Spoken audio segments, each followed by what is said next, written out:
আমরাও মনে করি যে রাষ্ট্রপতিকে না রাখতে পারলেই ভালো। তারপরে যদি ঐকমত্যে আসা না যায় সেই ক্ষেত্রে একদম লাস্ট অপশন হিসেবে রাখা যায় একটা ইনস্টিটিউশনকে, যদি কোনো কিছু নির্ধারিত না হতে পারে। তা আশা করি সেই বিষয়েও সবাই বিবেচনা করবেন, যেটা নির্ধারিত হয় আমরা সেটা মেনে নেব।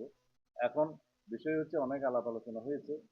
আমরা আমাদের পক্ষ থেকে যেটা বলেছি যে রাষ্ট্রপতি সংসদ বিলুপ্ত হওয়া, যদি সাধারণ নিয়মে বিলুপ্ত হওয়ার মেয়াদ শেষান্তে তার 30 দিনের আগে এই উদ্যোগ নেবেন যে সংসদে প্রতিনিধিত্বশীল আহ, প্রধান রাজনৈতিক দলসমূহের সাথে আলোচনা করে যদি সেই আলোচনার ভিত্তিতে কোনো প্রধান উপদেষ্টা বাংলাদেশের নাগরিক যিনি এই অনুচ্ছেদ অনুসারে উপযুক্ত উপদেষ্টা হওয়া, প্রধান উপদেষ্টা হওয়া, তাদের মধ্যে থেকে একজনকে প্রধান উপদেষ্টা করবেন।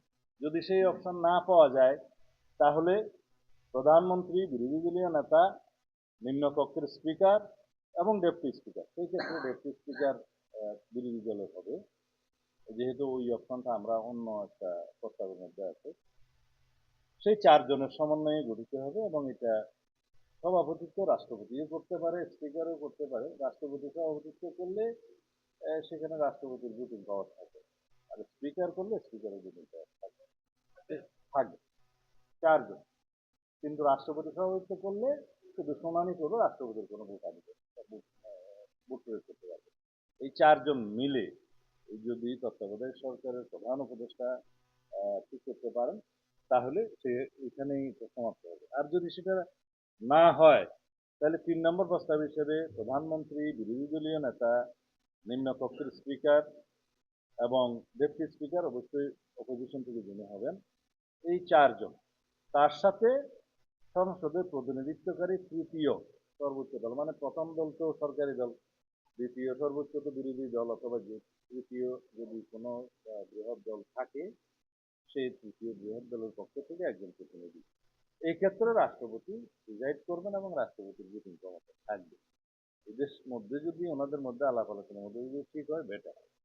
এটাও যদি না পাওয়া যায়, না হয় তাহলে প্রধানমন্ত্রী, 4 নম্বর প্রশ্ন, প্রধানমন্ত্রী, বিরোধী দলীয় নেতা, নিম্ন কক্ষের স্পিকার, সংসদে প্রতিনিধিত্বকারী বিরোধী দলগুলোর মধ্যে, এখানে আবার প্রধান বিরোধী দল বাদে, যারা ন্যূনতম 5% ভোট পেয়েছে তাদের প্রত্যেক দলের পক্ষ থেকে একজন, এখানে কিন্তু সবগুলো দল মিলে আছে, প্রত্যেক দল থেকে, এক্ষেত্রে রাষ্ট্রপতির ভোটিং ক্ষমতা থাকে।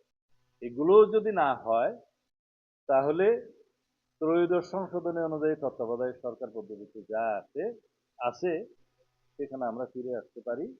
এবং এই ক্ষেত্রে একটা প্রস্তাব দিয়েছি যে অবসরপ্রাপ্ত প্রধান বিচারপতিদের মধ্যে যাদের বয়স 75-এর অনধিক, বেশি হবে না, তাদের মধ্য থেকে